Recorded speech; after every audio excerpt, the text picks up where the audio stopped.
right, so we are focusing on this structure. Center and circle, circle and line, and its implied properties. Sacred center, which is a sacred axis. So let me draw it here. The sacred axis and the circles around that sacred center, which contains the sacred axis. An axis mundi, a world axis, a world navel, a pillar, a tree, a temple, a mountain, a rock, a staircase, a ladder, a tower, and so on. Though a seemingly simple structure of an encompassing shape, such as a circle and a center point or line, the axis, its properties and manifestations are far-reaching. Some of the properties we have and or will continue to look at are the following. Communication with other realms, communication with the gods, like an antenna, or even like a phone call. Secretary Swanwick, haven't been returning my phone calls. Jack. Bruce. Jack, listen to me. You can think of the basic phone of two cups and a piece of string, each cup encircling a central hub, where the string is placed so that vibrations can be transmitted to the other cup's central hub, thus communicating through the axis mundi of the string. Because it can transmit signals and messages, it can also act as a portal to transmit beings themselves. So traveling to other realms, like a portal or a bridge, is the function of the axis mundi. Source of energy accumulation. This is another property. There's a lot of energy concentrated here, like an accretion disk or world core, right? Or even the energy abundance that radiates from the center. Think of like the sun's light radiation. Another feature is trade and exchange occurs here. So think like the World Trade Center or a sort of transaction with other realms. So too the sacred center is where Homo religiosus sends prayers, offerings, sacrifices, one way to gain something from other realms in return. This is a trade or exchange. Okay, so these are just a few of the key features that we'll look at, and we'll kind of, expand and elaborate as it makes sense to. So right now we're looking at examples throughout the SnyderVerse of this sacred center structure of the axis mundi. Here we have the Atlantean mother box, which is held in the center, right, of a sacred temple. And so note first the surrounding circle at the boundary. So that's one element of the sacred center structure that we've talked about. Sort of geometric feature is circles encircling the center. We also have the steps at the sort of inner boundary before entering the temple. So there's these steps, these kind of concentric steps. If you look closely, you can see that. And we also have, of course, not just a center, but a penetrative aspect of the center. Okay, so we have like this temple, which implies a center because of its circles. And not only is it a center, but it is representative of an axis that actually breaks beyond the plane of that existence. So it transcends to a higher state. At the center, and we'll look at examples, explicit examples of how that is also conveyed throughout the SnyderVerse. But here we just pay attention to its structure. So there's the structure of the penetrative, which all kind of relate more to the masculine aspect of cosmic creation, and then there's the feminine element or aspect, which is related to the kind of world confining or world defining aspect of the center. Okay, so there's worlds that are created around a center, and that's the kind of encompassing aspect of the center. And then there's the penetrative aspect of the center, which implies the axis, sort of straight line and then curved line, right? So all of these dualities can actually be expressed with these basic geometries. Okay, so there's the straight penetrative axis. There's the curved, circling, world-defining boundary lines of the circle. And these elements are not merely alluding to a sexual analogy, but the idea is that the world itself is at each point in space and time generated on this union between masculine and feminine principles, all based around the monad. The monad. The monad, of course, naturally, you can think of circles that surround a point, and you can think of a line that goes through a point. So the monad is actually the seed that generates these dualities.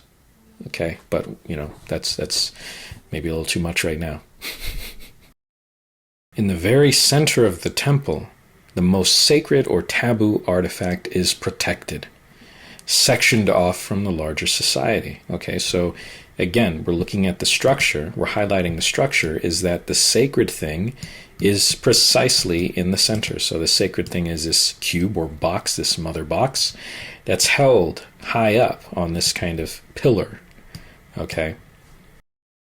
So here we see a clearer and transparent view of its sacred structure, right? So the sacred center structure we're looking at is completely shown here. We have the circles at the base, this kind of multiple circles. We have a center, but also an implied axis. That means it's breaking into a different plane. So the circles sort of designate a lower plane, and the axis alludes to the ability to ascend to higher planes. Okay, and this is the place of the holy object. The sacred thing is in the center. This is the mother box. And this is sacred in the general sense. Again, taboo, meaning something that's sectioned off from society for its perhaps negative properties.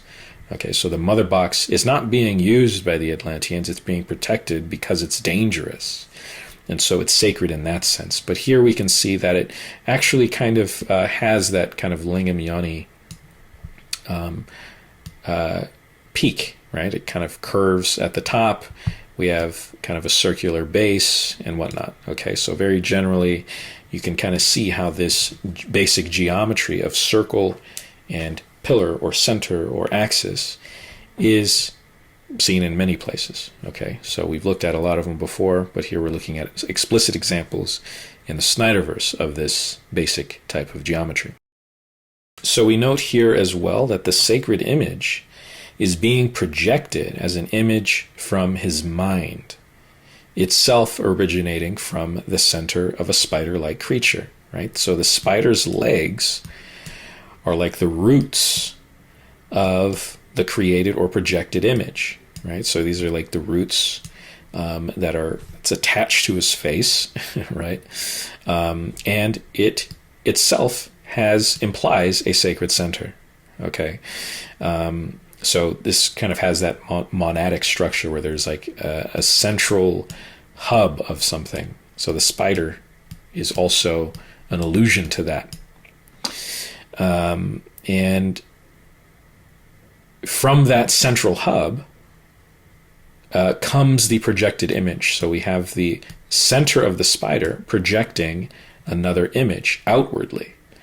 Okay, so what can we say with this? That there's this sacred thing that's projected outward, a sacred center with its own sacred center structure that's projected outward, a kind of spiritual image projected from man, from this spider-like object, from this center of the spider. So from center to another center.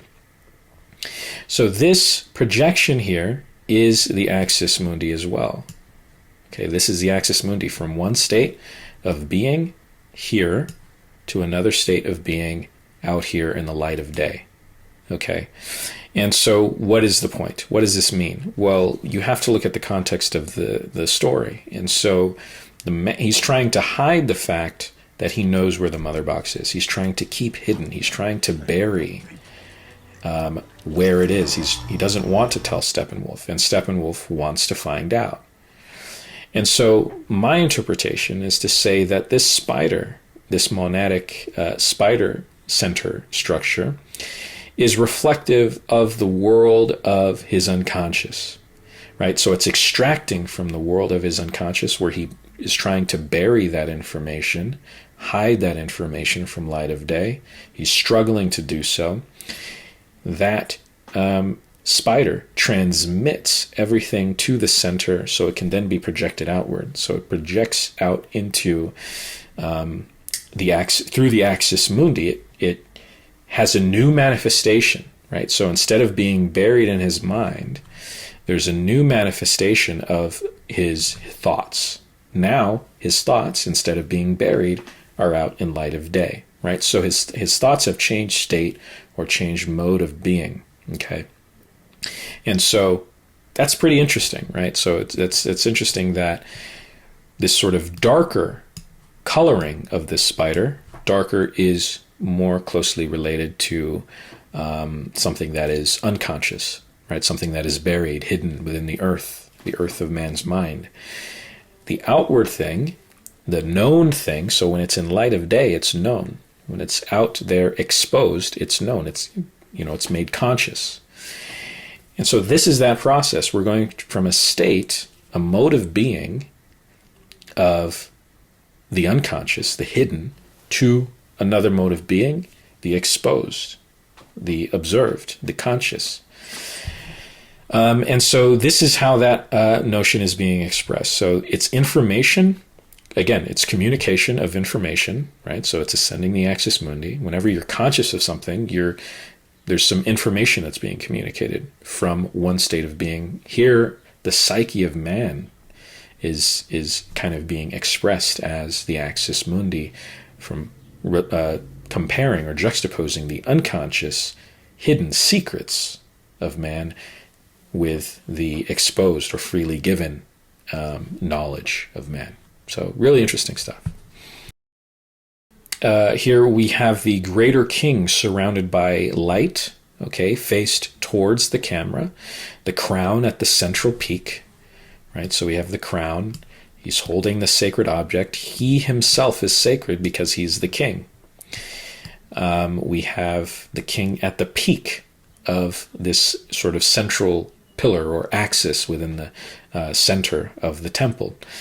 And of course we note the black monadic structure, the center structure implied on the mother box itself, right, with all these, almost like the spider again. So there that is again.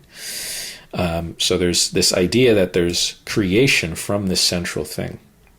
There's this emergence from this central thing. Here we see the crown in the kingly or sacred center at the peak of a spiral staircase, right? So if you look closely from this angle, you can see it's a spiral staircase. It spirals its way on upward, right? So it kind of spirals its way on upward to the sacred peak. Okay.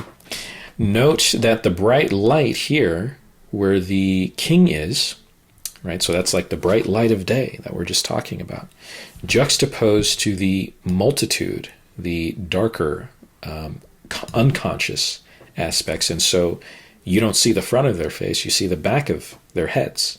The back of your head, that is the unconscious, that is the hidden. The face is the conscious, the light of day, the ego persona and all of that. The thing that we express outwardly in the world. Okay, so we can see his face, we can't see their face.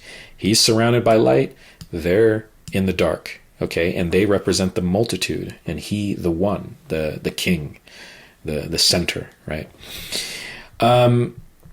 So Steppenwolf is shown here trying to ascend that very axis to reach its holy peak. With all his struggles and hardships and whatever, wants to ascend to obtain the holy object at the center. So he goes to the center, he's trying to, so that his problems can be solved, right? So this is the key to solving all of his problems.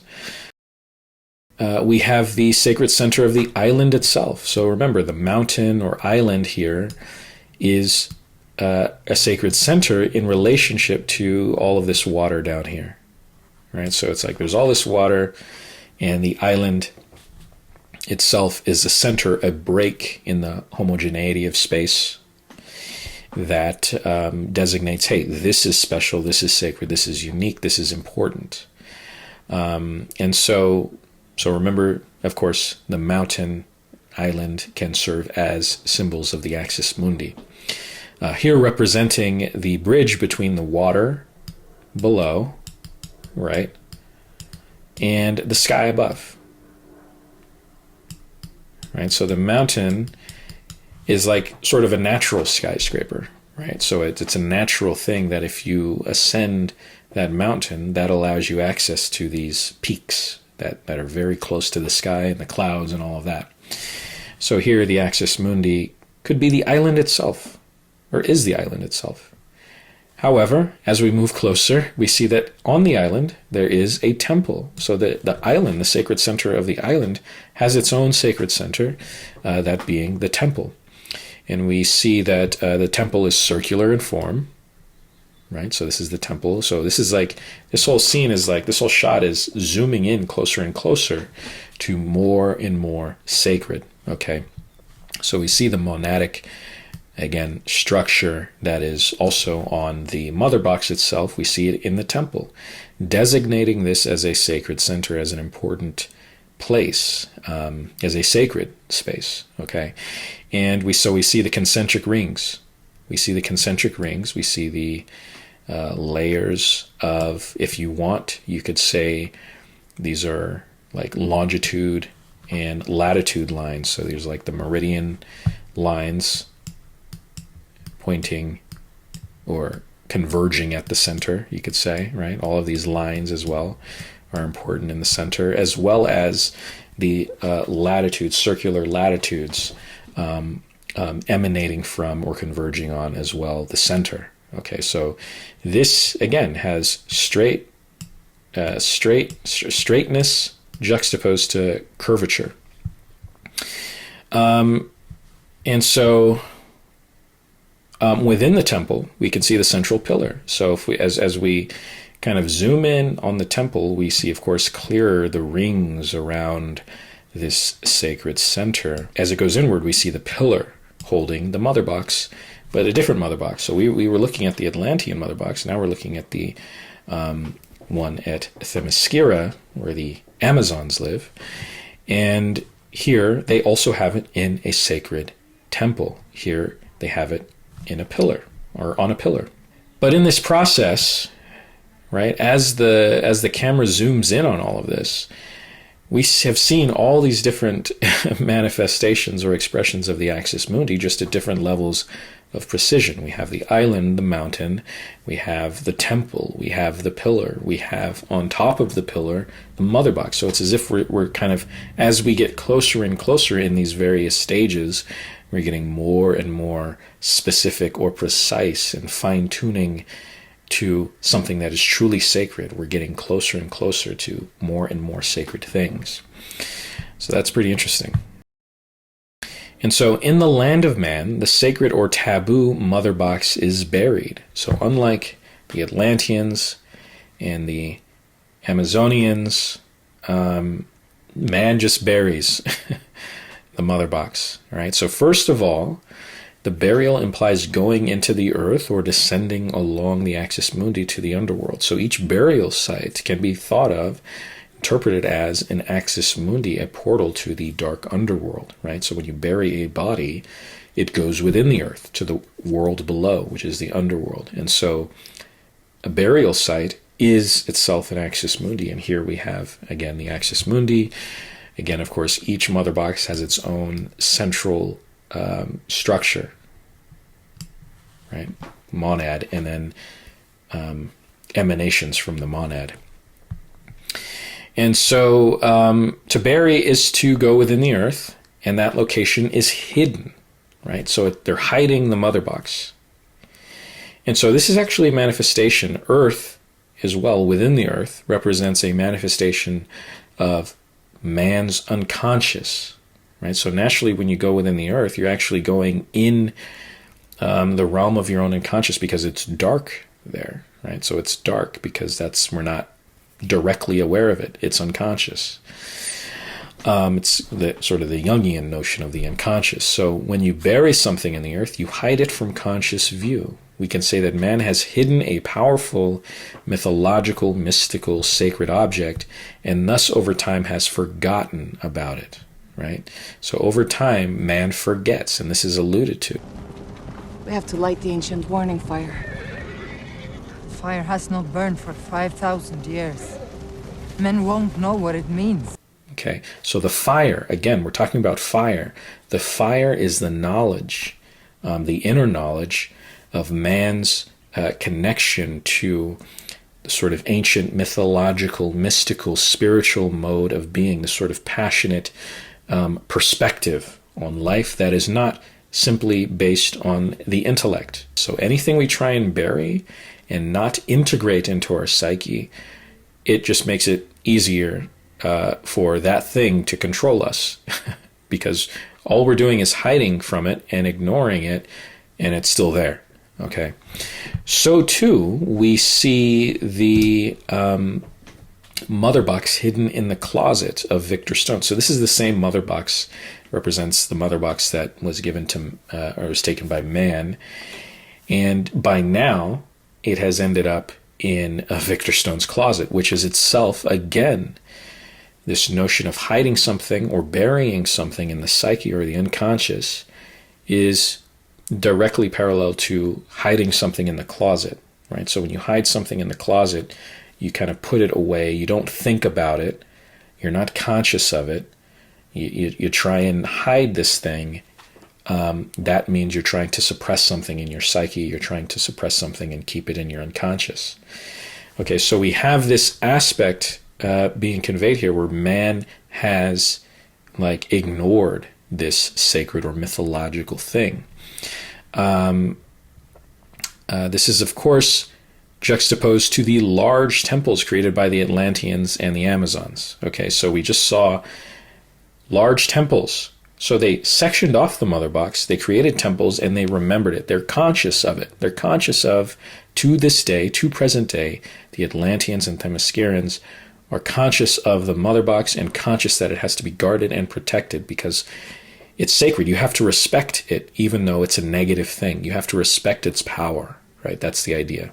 And so this theme is expressed actually in Man of Steel, right? Where the Codex represents the ancient ways of Homo religiosus, and that spiritual or mythological character is imbued in the very fabric of Kal-El. So Jor-El takes apart Homo religiosus. This is Homo religiosus, okay?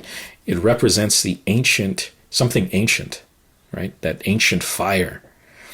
But here they're using it in this sort of profane way. So Krypton is kind of, they pride themselves on their intellect and their strict regimens and roles for everybody, negating or suppressing Homo religiosus, keeping them hidden. Like you never actually get rid of Homo religiosus. You bury it and it gets used and it manifests itself outwardly in this kind of abomination, right? So now human beings are no longer born, they're grown. So that's something that's like in the Matrix. Here, they're growing human beings into predetermined roles. That's an abomination of spirit, of soul, of the individual, okay? And that's all based on man suppressing his religious connection with the stars, right? Our energy reserves were exhausted. What would you have us do, Al? Look to the stars, like our ancestors did. From a practical, literal sense, he's saying in the story, we could have gone to other outposts or something maybe, right? But in this reading, you have to understand that there's always a double or triple or more layer to everything. And so there's actually another reading that is relevant here, which is to say, to look to the stars like our ancestors did is to project meaning onto the world around us in a spiritual, religious sense, right? So what did our ancestors do? They painted the chaos of the stars as like having like purpose, right? There's like Orion's belt and there's like all these like star systems and stuff that, you know, have like character and mythology related to it. That element has been buried, especially on Krypton, and especially with, you know, many of our leaders of today, in today's world, over-rely on the intellectual, you know, and not the spiritual, dramatic, mythological element, which is an ancient thing. So we're trying to relight that ancient fire. Can you see the Codex? It's just beneath the Central Hub, sir. The Central Hub is the axis mundi, which here shows the branching tree-like structure. So he goes into this kind of tree-looking thing, kind of a dead tree, right?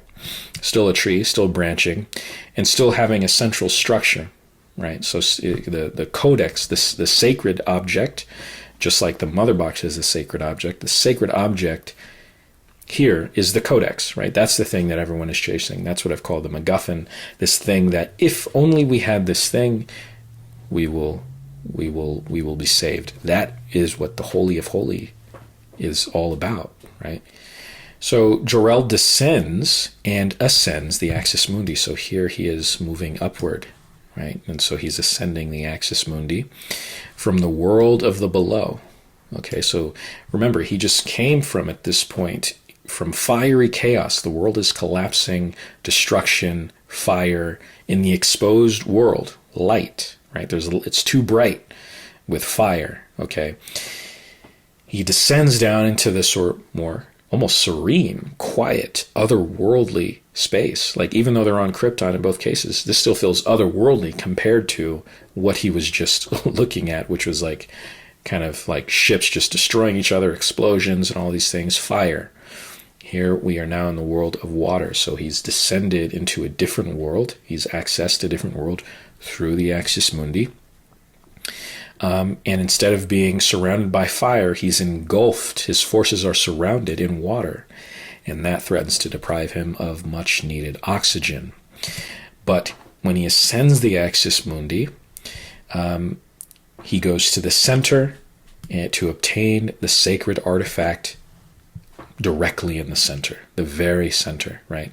And so this artifact, again, is much like the mother box that was in the Atlantean temple, right? So, or even the temple at Themyscira, is where at the center, you go into the center and then you rise up to obtain that object at the peak. Remember, there was the bright light at the peak. So this is that bright thing, that bright holy object at the center of this temple. Okay. So we note as well the Trinity-like aspect is an important part of the structure, because we've certainly seen it before. If you look back at the temple at Themyscira, there's it kind of comes at 3 different points.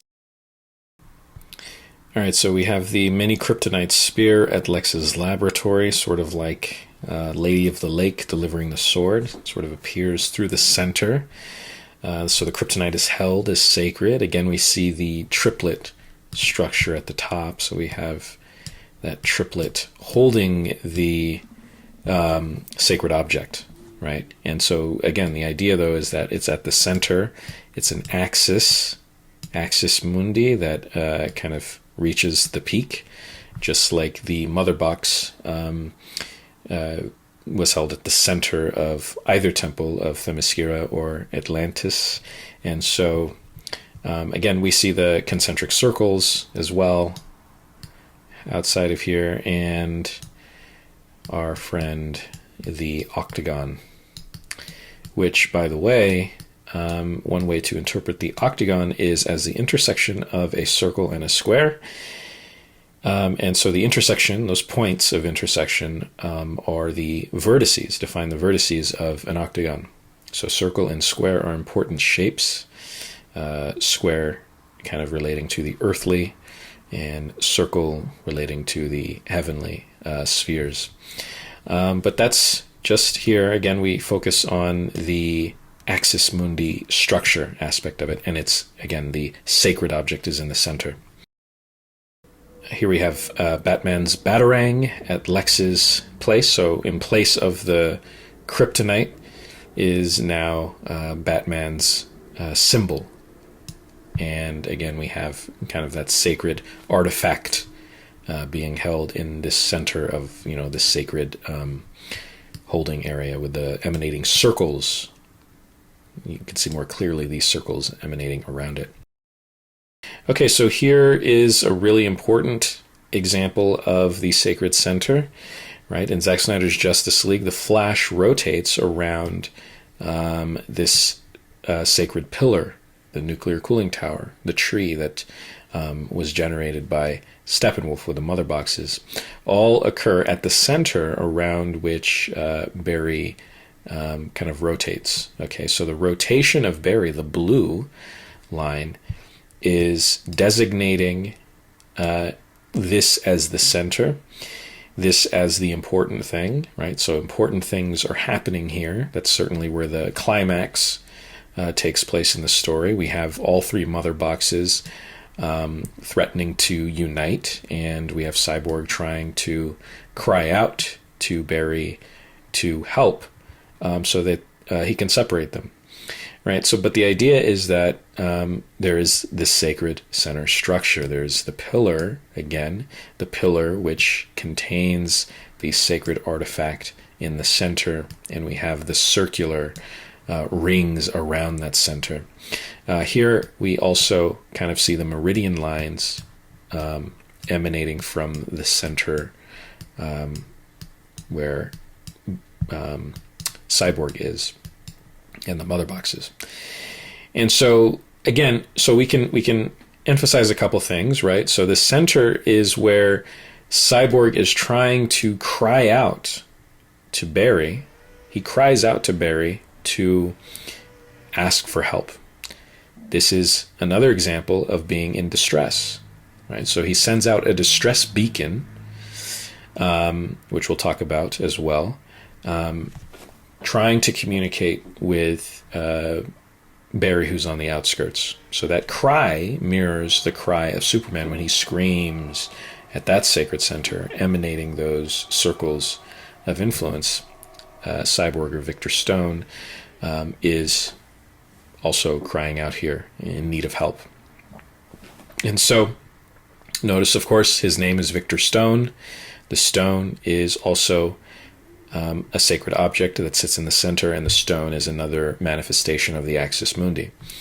So since Flash reverses time, he reforms, rebuilds everything around him. This is ultimately a cooling process, which is the reverse of the heating process of the nuclear mother box explosion. Joseph Campbell reminds us, an abundant harvest is the sign of God's grace. God's grace is the food of the soul. The lightning bolt is the harbinger of fertilizing rain, and at the same time the manifestation of the released energy of God. Grace, food, substance, energy, these pour into the living world, and wherever they fail, life decomposes into death. Okay? If Barry fails to act out God's grace, life decomposes, disintegrates into death through the nuclear explosion.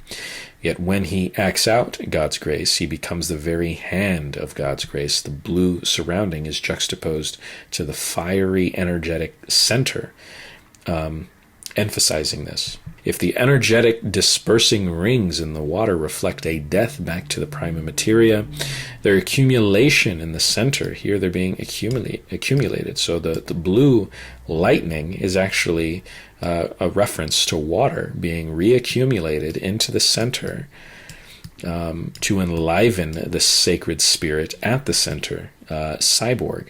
And so we see that Cyborg, we go into his mind, here shown as going into his eye. So we go into his eye, his vision that he has. All of these represent his ascent into an inner axis mundi, which brings us to the pillars of fire, right? So now we're in a very energetic state in the center. All of that energy is now accumulated, not expressed outwardly, but expressed inwardly. And so we see the fire of his, the fire has not burned for 5,000 years. Well, here it is burning, and he kind of comes to a really important conclusion. He is indeed the heart of the movie, as he stands centered in the heart of it all, the eye of the storm, the sacred center. The destruction that needs to occur is first and foremost within the sacred sphere or world of his own mind. Cyborg ascends to reach that inner psychological world, to break the veil, the illusion that causes us to be attached to the profane or worldly pleasures, here expressed as unhealthy attachment to his deceased family, causing him to ignore the same spirit of love and care. It can be expressed in different ways by other people, and so their spirit truly lives on. But here, again, the main idea is that we have a central axis around which the important drama the important drama, and ascent. So ascent is here and here in the inner eye or inner mind of man. He ascends his own psyche. We have the encircling rings, right? And Barry kind of bringing all of that heightened energy back into the center, kind of focusing it into the center rather than letting it disperse outward into an explosion. This is sacred center structure. So now we look at some examples of the sacred center as a movement between realms. Remember, it's the axis mundi, and so you should be able to transition between states or realms. So here we have the fortress descend from land to water, right? So the sacred temple at Themyscira dies, goes back into the water. So the state now is being dead in the water, and it has therefore descended the axis mundi. The sacred center has fallen down into the water. Here we have Lex entering the scout ship, connecting man to the heavenly spheres, right? So man is a reflection of the earth, and so earth is typically expressed as a square. So we see him surrounded by more square-like structures, okay? As he traverses this axis mundi, those squares turn into more circular, which is the kind of in-between state between square and circle, which is the octagon. Right? The octagon represents, again, the intersection between square and circle. And by the time he reaches the heavenly sphere within the temple, we have more curved heavenly spheres, like he's almost reached a new kind of alien world, and it's dark, juxtaposed to the white before he entered, and all of these more curved structures, express the idea that he has now entered into a new world. And so the idea has gone from the mundane structures of man to the divine structures, alien structures, and he has ascended through, therefore, the axis mundi, which again has the motif of being concentric layers as he goes into the center. So he crosses that bridge, right? This is the bridge between two worlds into the divine realm. So too, here we have the sacred octagonal ring structure within the inner temple. The inner temple being where really important things take place, right? So important dramatic moments occur through the center. We have a transition of Superman being in a state of power and sometimes a kind of back and forth between him and Batman. So he's not fully powerless. But when he descends here, when he descends this axis mundi, he becomes fully powerless. And so the state, the world is inverted in some sense. It's now Batman who overpowers him physically. And so the descent down the axis mundi in the concentric layers of octagons, he descends, and so we go from a state of being powerful at the top of the building to completely and utterly powerless at the bottom of the building, right? So that is a slow descent into the underworld. Here we have Aquaman descending from the world of the mundane, kind of a bar, right? The land of man, you might say. He walks out and he descends down into the water, and he ends up here, now into a more heavenly kind of divine realm, let's say even below, a world that kind of engages in mythology and mythologizing and all of that. Right, so he's descended in water, so from earth to water in this case.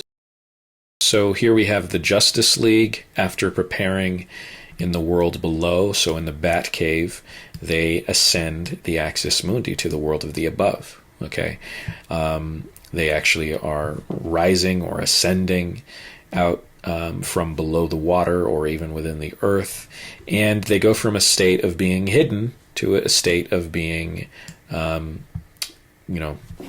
visible in the air, right? So they're a state of being enclosed to a state of flying free above. Okay, so this is the axis mundi they traverse to get to that state.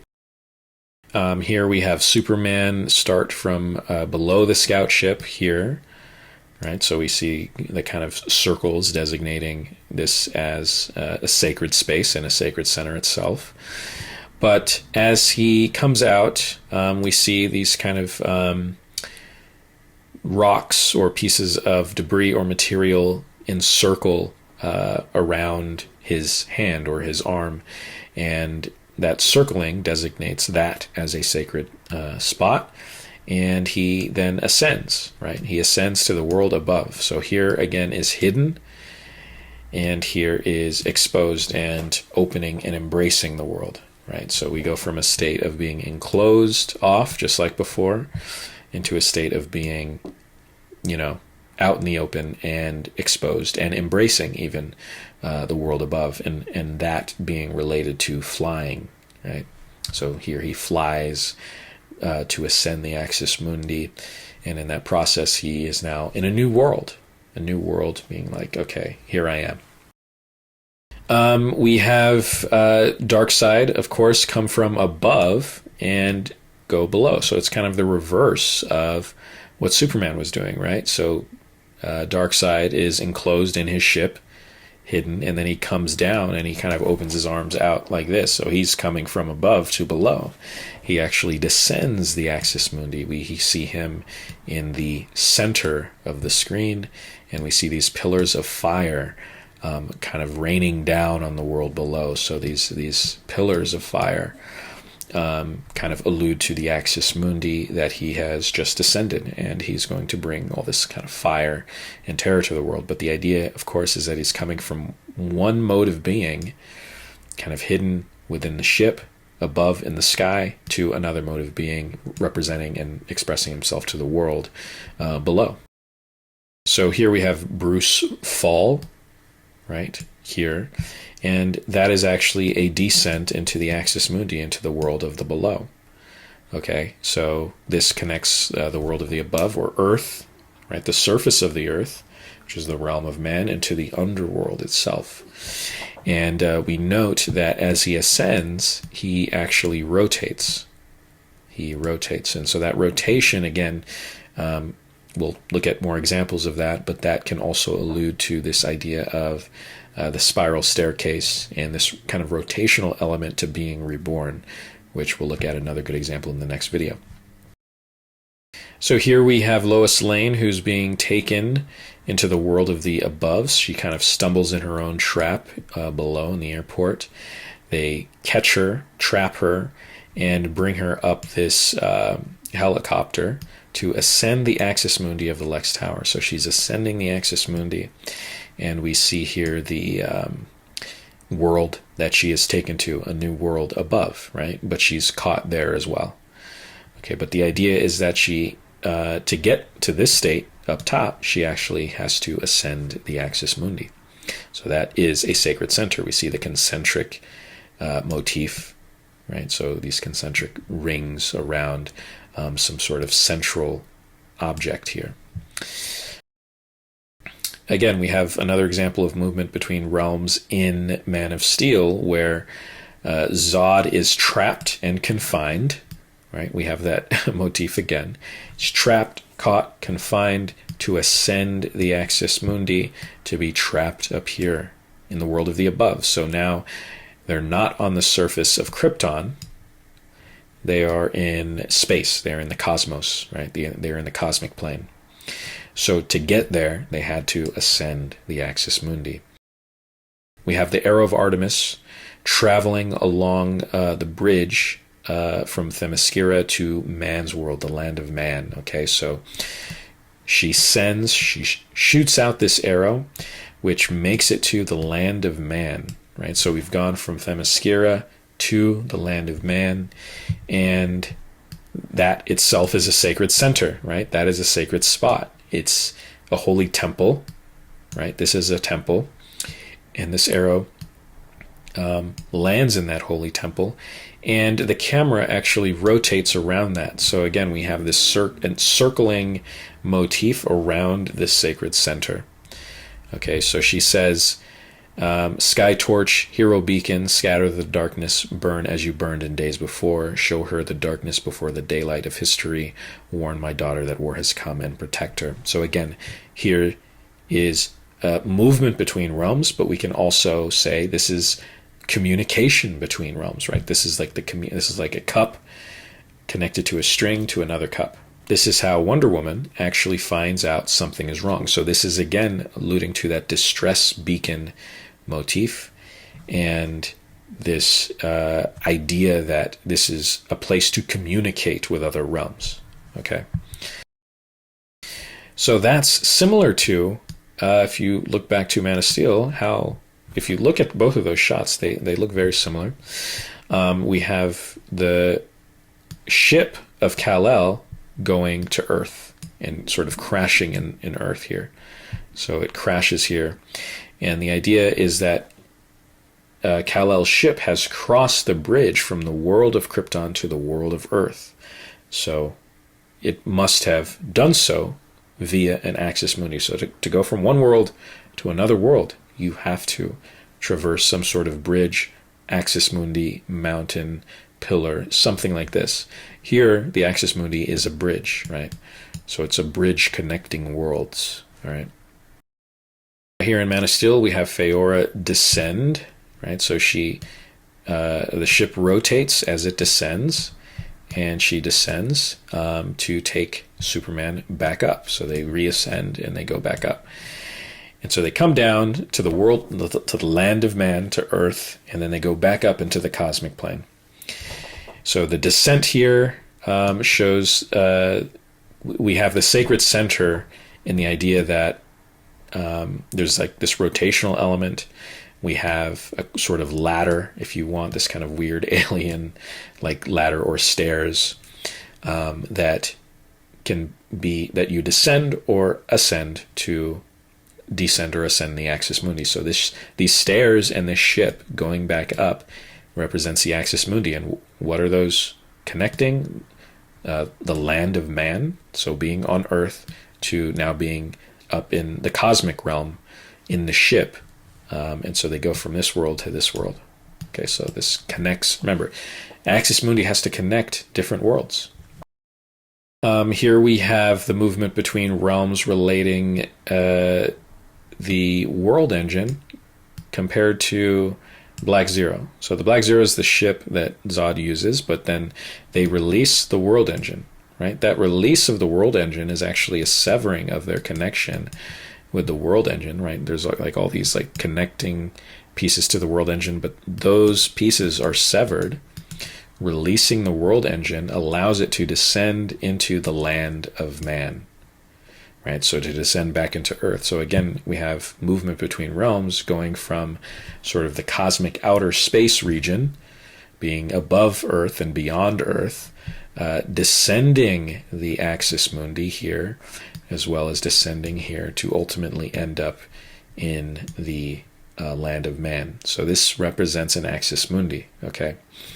So this is, now we're looking at the axis mundi as anything that reflects moving in from one mode of being to another mode of being. Remember, that is one of the key features of the axis mundi. And so the most obvious and common form of an axis mundi is the beam, the sky beam that connects the sky world to the earth world. So this is a very clear axis mundi, and it has all the properties that we've been looking at. So transition between worlds, it's a portal, it's a way for beings from other realms to communicate or interact or travel, right, between. And so here we have the axis mundi connecting Steppenwolf and Themyscira. We see that the boom tube, as it's called, is the axis mundi. We see it here lined up in the center with the mother box. And so it is forming connection with one world from another world above, right? So Steppenwolf comes from the sky world here. We see the rings emanating from the circles above. He descends along the axis mundi. So up here on the top right, we have him escaping. And keep in mind, remember, there is the singular person or being juxtaposed to the multitudinous. So again, we have the multitude juxtaposed to the singular, and that is an important thing as well. And so here we have just another picture connecting Earth, or land. I guess it's not the land of man here, it's Themyscira technically, but it's a different world. That's the only point. So the point is that it's connecting two different worlds. So we have the beam, the axis. This beam is the axis mundi. He generates another axis mundi through the nuclear cooling tower. So this nuclear cooling tower is itself an axis mundi. Any sort of tall structure that reaches the sky or some other world, if you're going beneath the Earth or above the Earth, whatever it is, if you're moving from one mode of being to another, that is a bridge or an axis mundi. And so we see here this kind of like tree-like construction being made that we've seen before, where he actually uses the mother box to make it even bigger and make a stronghold for himself around there. So again, we see the concentric rings, just like we see at the temple. Okay, so this is the idea. The mother box, the axis mundi, sacred centers, all allow for transition between different modes of being. This is the axis mundi, and so we'll end it off here for now. Then we'll have one more video that kind of looks at more aspects, other aspects, and kind of ties it all home with some really cool connections made. But okay, so that's it for this video.